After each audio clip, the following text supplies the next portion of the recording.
Hello, வணக்கம் நேயர்களே. காலை வணக்கம். இன்றைக்கி சொல்ல போகிறது என்னென்னா, சுகர் கொசம் சொல்ல போகிறோம்.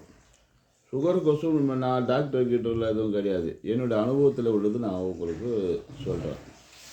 சுகருன்றது மெயின் பயப்படக்கூடாது, தைரியமாக இருக்கலாம்.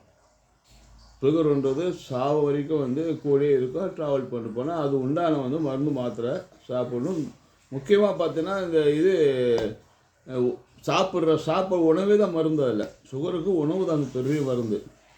அது எப்படி எனக்கு 1921 சுகர் இருக்குது. இப்போ எனக்கு இது கிட்ட பார்த்திங்கன்னா ஒரு 24-25 வருஷமாக சுகர் இருக்குது. எனக்கு 57 வயசு.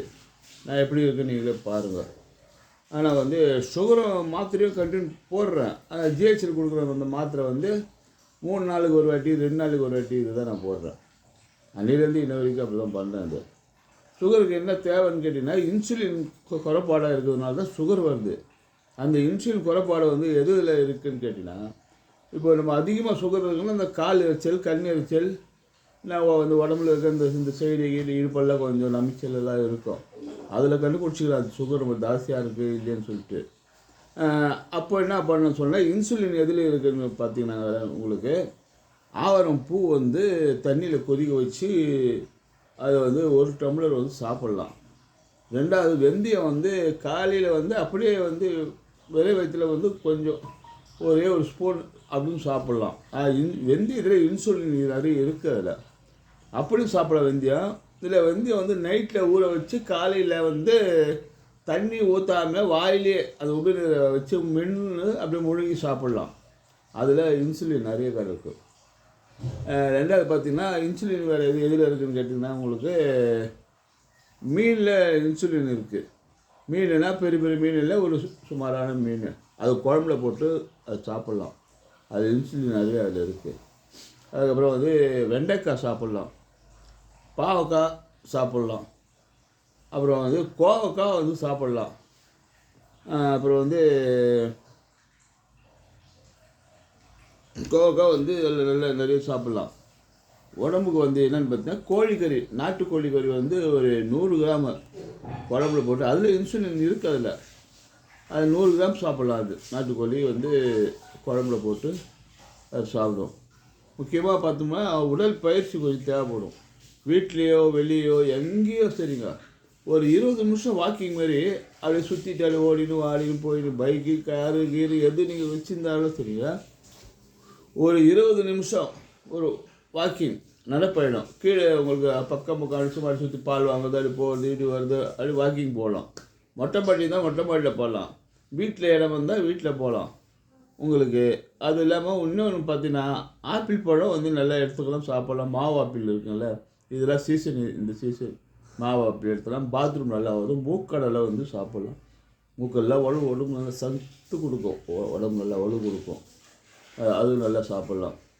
அதாவது கம்பும் கேழ்வரகும் போட்டு அரைச்சிட்டு, எப்போ உங்களுக்கு சும்மா அப்படி பசி எடுக்குதோ உங்களுக்கு, அதில் ஒரு 4 ஸ்பூன் அதில் போட்டு அப்படி காசு ஒரு கிளாஸ் சாப்பிட்லாம். காலை மத்தியானம் இரவு எப்போ வேணால் சாப்பிட்லாம். இதெல்லாம் உடம்புக்கு வலுவானது ஐட்டங்கள்லாம். ஆமாம், இது தொடர்ந்து நீங்கள் இப்போ இன்சுலின்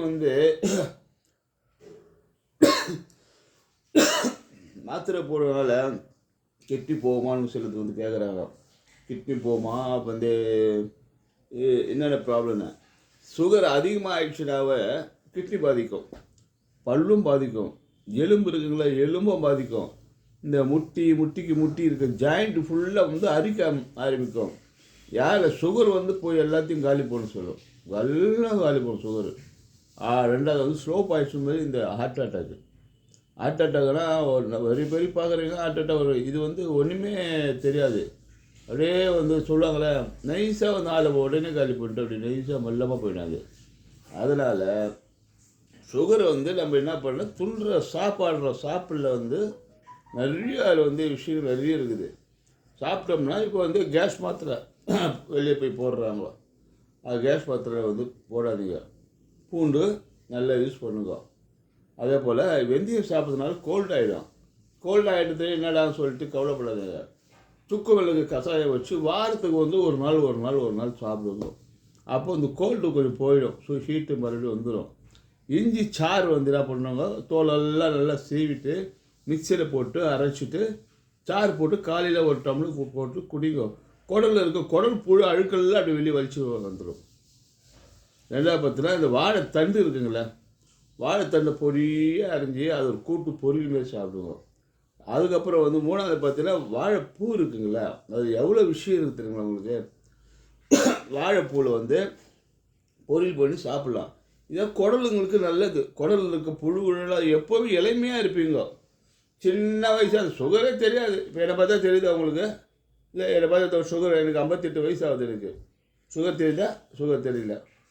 அதுபோல் இந்த சாப்பிட்ற உணவில் நிறைய விஷயங்கள் இருக்குது. அதை நீங்கள் ஃபாலோ பண்ணிட்டு வந்தாவே சுகர் வந்து எகிரி போயிடும். சுகரே இருக்காது உங்களுக்கு. லைக் பண்ணுங்கள், ஷேர் பண்ணுங்கள், சப்ஸ்கிரைப் பண்ணுங்கள்.